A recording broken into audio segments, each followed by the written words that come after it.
Muy bien, vamos con las aplicaciones entonces. Y el tema que vamos a tratar es la libertad cristiana y la libertad de conciencia. Un segundito.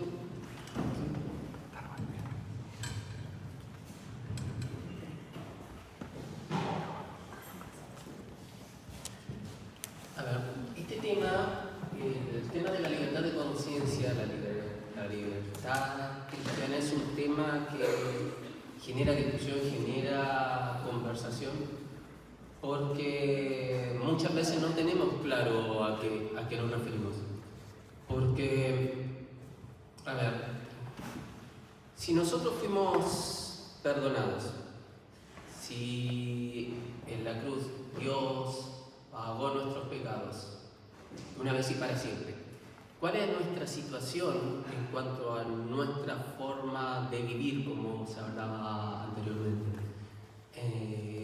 ¿Cuál es nuestra postura frente a la ley? Muchas veces surge la pregunta, si ya fuimos perdonados, ¿por qué tenemos que pedir perdón todos los días por nuestros pecados?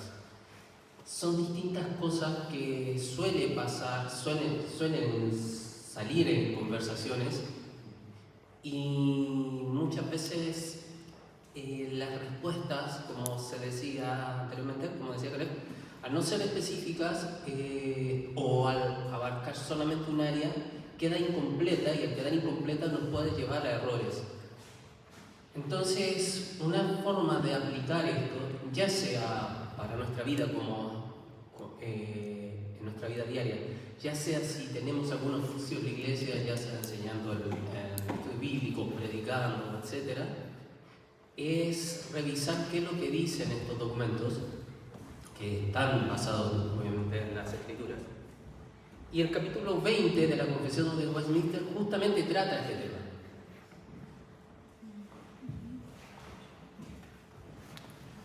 Lo que tenemos ahí, para que lo vayan mirando mientras voy hablando, es el capítulo 20, el primer párrafo del capítulo 20 de la Confesión de Westminster. El primer párrafo trata justamente de nuestra situación penal, por decirlo de alguna manera. O sea, ¿en qué situación estamos nosotros ahora que hemos creído en Cristo? Y dice, la libertad que Cristo ha comprado para los creyentes que están bajo el Evangelio consiste en su libertad de la culpa del pecado, de la ira condenatoria de Dios y de la maldición de la ley moral. Es decir, estamos totalmente libres de eso. Una vez que hemos creído en Jesús, realmente nos hemos arrepentido y creemos en Él, ya no hay más condenación para nosotros. Es un juicio penal. Éramos hijos de ira, ahora somos hijos de Dios. Estábamos condenados, ahora somos salvados, de una vez y para siempre. Eso está estableciendo. Y ser librados de este presente siglo malo, de la servidumbre de Satanás. Fíjese lo específico que es, se me enredó la otra palabra, y del dominio del pecado. O sea, una cosa es que ya nos está diciendo, estamos salvados de una vez y para siempre, pero también en nuestra vida cotidiana, nosotros Dios nos ha librado de esa esclavitud del pecado. Ya podemos tener esa capacidad de empezar a obrar de acuerdo a lo que Dios nos enseña por su palabra, como la palabra nos dice, como fruto de esa salvación, no como para obtener esa salvación, porque esa salvación ya fue obtenida, como dice la primera parte. Y así también somos librados del mal, de las aflicciones, del aguijón de la muerte, de la victoria del sepulcro y de la condenación eterna, como también su libre acceso a Dios y su obediencia a Él. Y eso es otro punto que aborda este capítulo, este párrafo. Cuando vamos entrando, nos damos cuenta que no es solamente una libertad de lo que nos oprimía, sino que es una libertad para algo. Y esa libertad es, en última instancia, para tener ese libre acceso a Dios. Recordemos que Dios es santo, que es lo que explica la Biblia. Si Dios es santo, nada impuro puede estar delante de Él. Sin embargo, una vez que somos salvados, nosotros ahora tenemos ese libre acceso al Padre. Y eso es lo que está declarando ahí, lo que está individualizando, obviamente basado en las Escrituras. Y en rendir su obediencia a Él. No por temor servil, no por miedo, sino por un amor filial, un amor de hijo a padre. Y con intención voluntaria, apuntando a ese cambio de naturaleza en la que antes éramos contrarios, no queríamos, y como decía, nuestro corazón siempre está tratando de alejarse de Dios, pero ahora esa naturaleza cambia y aunque tenemos esa resistencia, ahora nuestra voluntad se empieza a formar y se empieza a cambiar buscando ahora a Dios. Todo eso está detallado ahí. De eso se trata lo que es la libertad humana, la libertad que Dios nos da. Todo lo cual era común también a los creyentes bajo la ley. Este punto es importante porque muchas veces surge esa pregunta. ¿Qué pasaba en el Antiguo Testamento? ¿Qué pasaba antes de que viniera Cristo encarnado? Bueno, en el Antiguo Testamento pasaba exactamente lo mismo que en el Nuevo. Y eso es lo que está especificando ahí. Los que estaban bajo la ley, aunque en el Nuevo Testamento la libertad de los cristianos se ensancha mucho más porque están libres del yugo de la ley ceremonial que estaba sujeta a la iglesia judaica. Y que ahora con mayor confianza, porque Cristo ha terminado de sacar ese velo, ha terminado de revelar de qué se trataba todo, pueden acercarse para acercarse al trono de gracia y para tener mayores participaciones del Espíritu de Dios que aquellas de las cuales participaron los creyentes bajo la ley. Cristo completa todo, entonces ahora nuestro conocimiento de esta libertad es mucho más amplio. Entonces, en resumen, nuestra situación penal está tratada en el primer párrafo. Luego el segundo párrafo se refiere justamente a qué significa esta libertad de conciencia. Y esta libertad de conciencia no es una libertad para que nosotros pensemos lo que queramos. De hecho, lo contrario, antes de ser libres pensábamos que podíamos pensar lo que quisiéramos, valga la redundancia, sino que es una libertad para que nuestra conciencia ahora se rija y quiera estar y se tome y se base en lo que Dios quiere para nuestras vidas. Es de ahí que lo que está apuntando es que nuestras voluntades se comienzan a alinear con la voluntad de Dios. La libertad, por eso dice, solo Dios es el Señor de la conciencia y la ha dejado libre de mandamientos y doctrinas de hombres a la cual son en alguna manera contrarias a su palabra, o está al lado de ella en asuntos de fe y adoración.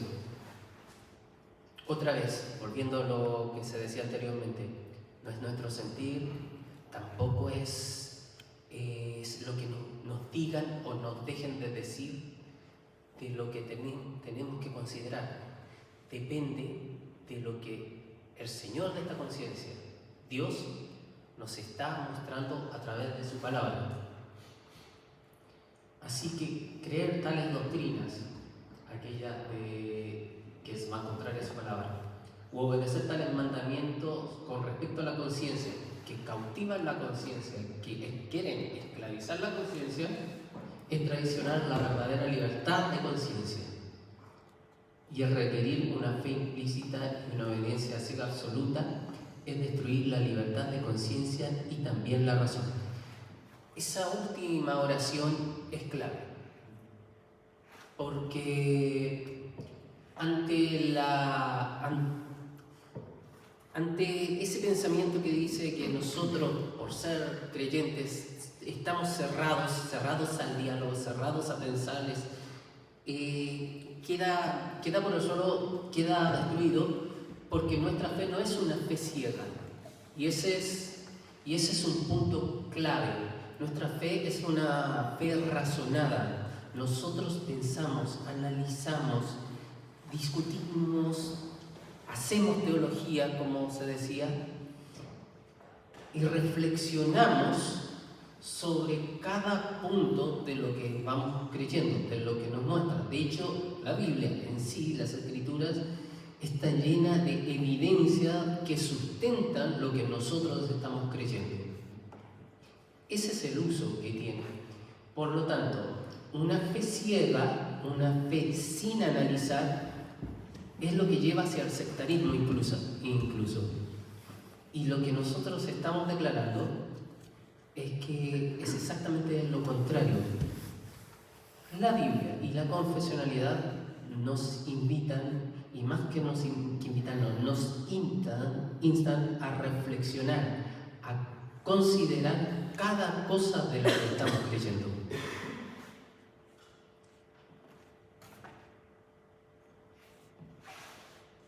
Y el tercer párrafo de ese capítulo nos pone el punto puesto.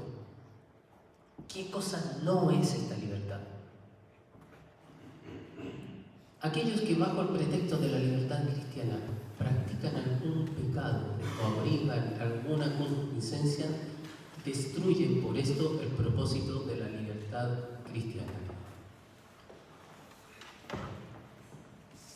Si nosotros ponemos atención, los primeros 2 capítulos está hablando de todo aquello que quiere atar nuestra conciencia, que quiere manipularnos, que quisiera gobernar nuestras decisiones.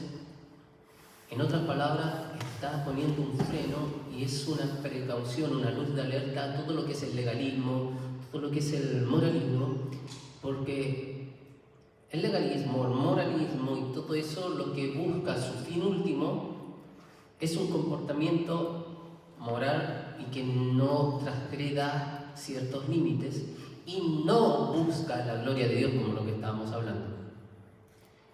Esa es una parte.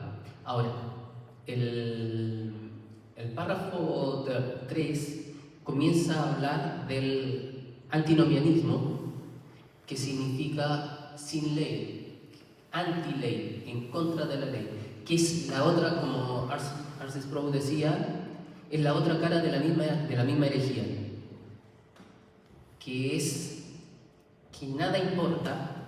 Total, si ya soy salvo, siempre soy salvo, puedo hacer lo que quiera, porque total, ya estoy salvado.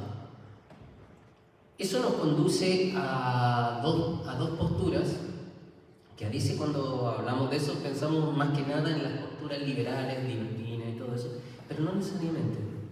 Nos lleva, sí, por un lado, a no considerar nuestra forma de vivir, a no considerar lo que los preceptos de Dios en su palabra nos enseñan, pero por otro lado también nos puede llevar a lo que en el siglo XVII, que todavía existe, se conoció como el hipercalvinismo, en el cual determinaba justamente eso. El hipercalvinismo decía que como ya no estamos bajo la ley, como por la predestinación, ya no hay nada más que hacer porque está todo, no hay nada en contra de nosotros, la ley puede ser desechada completamente. Por eso mismo tampoco evangelizaban, por eso mismo llevó a controversias donde justamente surgen este tipo de confesiones para contrarrestar estas posturas. ¿Qué dice esto? Que una visión de esa manera destruye el propósito de la libertad cristiana, que el propósito ya lo vimos, es que tengamos esa libertad de acceso a Dios, el cual es que siendo librados de las manos de nuestros enemigos, podamos servir al Señor sin temor en santidad y justicia delante de Él todos los días de nuestra vida. Fijémonos. ¿Somos librados de qué? Primero de nuestros enemigos. ¿Para qué? Para poder servir al Señor sin temor, lo que estábamos hablando. Un servimiento, no existe esa palabra. Un servir a Dios por un deseo filial, por una razón de que es nuestro Padre. Pero en santidad y justicia. El concepto de santidad tiene varias acepciones y todas están incluidas. Apartado, porque Él nos aparta como hijos suyos. Tiene que ver con el comportamiento, pero que eso viene de Él por su Espíritu Santo, que eso también lo trata. Y justicia, que la justicia es la que de Cristo, que está puesta en nosotros. Delante de Él, con ese acceso que estamos hablando, todos los días de nuestra vida. O sea, para siempre. Eso va en directa relación con la primera pregunta que tratamos, que es ¿para qué somos creados? Justamente para glorificar a Dios eternamente y disfrutar, nótese lo que dice la segunda parte, disfrutar de Él por siempre. De eso se trata la libertad. El cuarto párrafo trata justamente de la relación con las ordenanzas de Dios. El capítulo anterior, el 19, que no lo vamos a tratar por cosas de tiempo, habla justamente de los preceptos de Dios, de la ley y todo eso. Este párrafo está relacionado con eso. Dice, y porque los poderes de Dios que Dios ha ordenado y la libertad que Dios ha comprado no han sido destinados por Dios para destruirse, sino para preservarse y sostenerse mutuamente el uno al otro. Los que bajo pretexto de libertad cristiana quieran oponerse a cualquier poder legal o a un lícito ejercicio, sea civil, eclesiástico, resisten la ordenanza de Dios. Recordemos lo que enseña Dios en su palabra. Todos los gobernantes, todos los gobiernos, reyes, principados son puestos por Él. La misma ley que Dios está dada por Él. Nuestra relación, nuestra libertad no es una libertad de rebeldía. También está poniendo ojo en eso. Está siendo específico en todos esos puntos. Los que publican tales opiniones mantienen tales prácticas que son contrarias a la luz de la naturaleza o a los principios conocidos del cristianismo, ya sea que se refieran a la fe, a la adoración o a la conducta modelo de la santidad. Tales opiniones o prácticas erróneas, ya sea en su propia naturaleza o en la manera que lo publican los sostiene, son destructivas para la paz externa y el orden que Cristo ha establecido en la Iglesia. Y nótese que el párrafo es muy específico y muy directo en decir que son prácticas erróneas. No está llevándolo a lo relativo, lo está especificando. Se les puede llamar legalmente a cuenta y se les puede procesar por la disciplina de la Iglesia. Y ahí está apuntando justamente a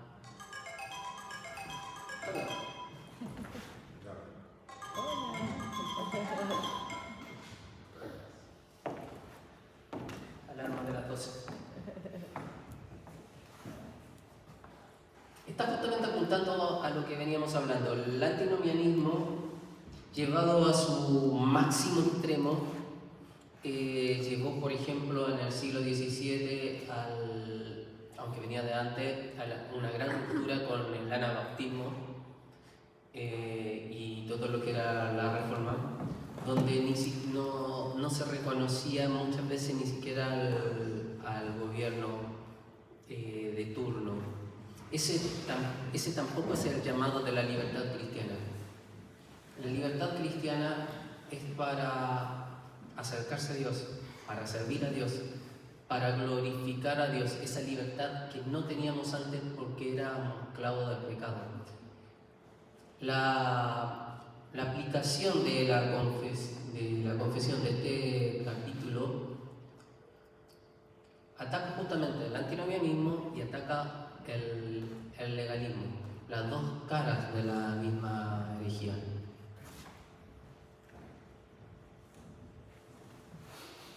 Ahora, esto no es... Todo esto que estamos hablando no viene solamente de la nada.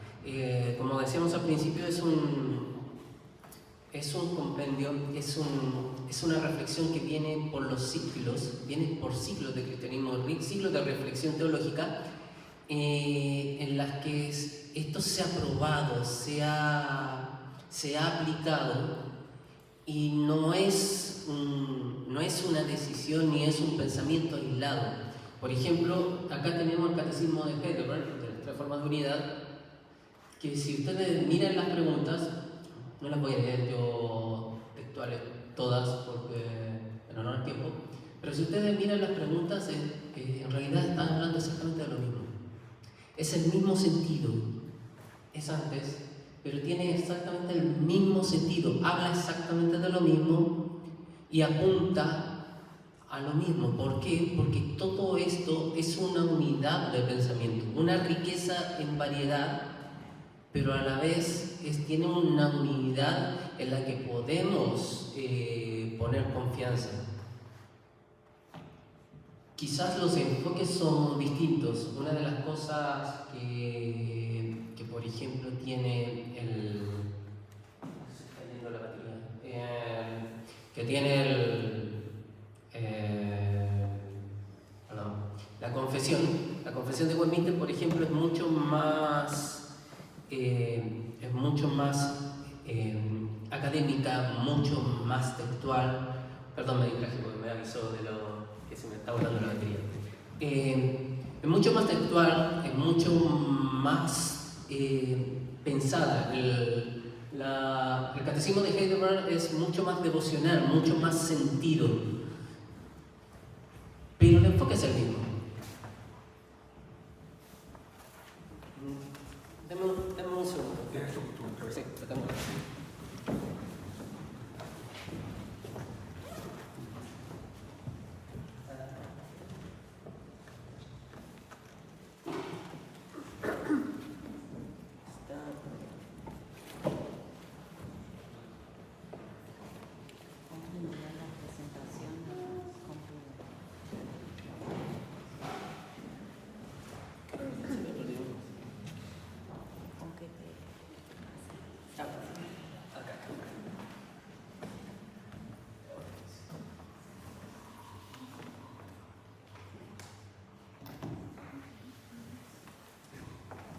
Ahora sí. Ahí siguen habiendo preguntas. Ahora, esta sí quiero leerla. Fíjense que en este caso, por ejemplo, el catecismo está hablando de todas estas preguntas, pero todas estas preguntas están relacionadas, tienen un enfoque un poco más cristológico. ¿Por qué? Porque el catecismo de Heidelberg lo trabaja. Y esto es interesante porque Westminster está hablando similar a lo que está hablando Heidelberg, que es un poco antes. Heidelberg está hablando de un concepto un poco más cristológico porque está basado justamente desarrollado a partir del credo apostólico. O sea, que la base del catecismo de Heidelberg y la base de Westminster está en el credo, el cual, como les decía al principio, viene desde el siglo II. O sea, esta aplicación, lo interesante es de que si nosotros aplicamos esto, lo vemos y lo estudiamos, y lo usamos como un principio epistemológico para entrar al conocimiento bíblico, estamos rescatando, estamos valorando y estamos aprovechando prácticamente 2000 años de historia de pensamiento teológico, 2000 años de reflexión que ha sido aplicada, que ha sido probada y que ha dado resultados en estos años. Eso es lo interesante de aplicarlo.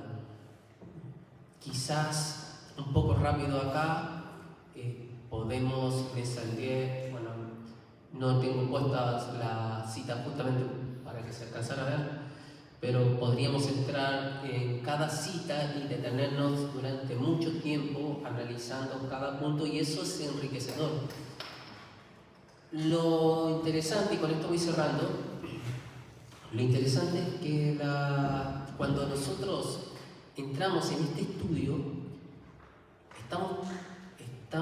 entramos en las Escrituras, analizamos lo que las Escrituras dicen de algo, luego vamos a nuestros documentos confesionales y estamos conversando con estas personas que durante 2000 años han estado haciéndose las mismas preguntas que nosotros y pasaron por las mismas reflexiones que nosotros, tuvieron las mismas reflexiones que nosotros y llegaron a la respuesta a través de las Escrituras. Y lo lindo de esto es que muchas veces nos vamos a encontrar que cuando somos dirigidos por el Espíritu Santo para comprender estas cosas, nuestras reflexiones se van a parecer mucho a ellas. A la vez vamos a darnos cuenta que nuestras reflexiones se van a ver enriquecidas con cosas que nosotros no nos habíamos dado cuenta. Y es así como ese conocimiento va creciendo, la revisión, vamos conociendo, vamos conversando, vamos comentando, y nuestra vida espiritual se va fortaleciendo de esa manera. Eso es el pequeño aporte que quería mostrarles del uso de las confesiones de forma aplicada. Bueno, eso sería. Gracias. Gracias, Javi.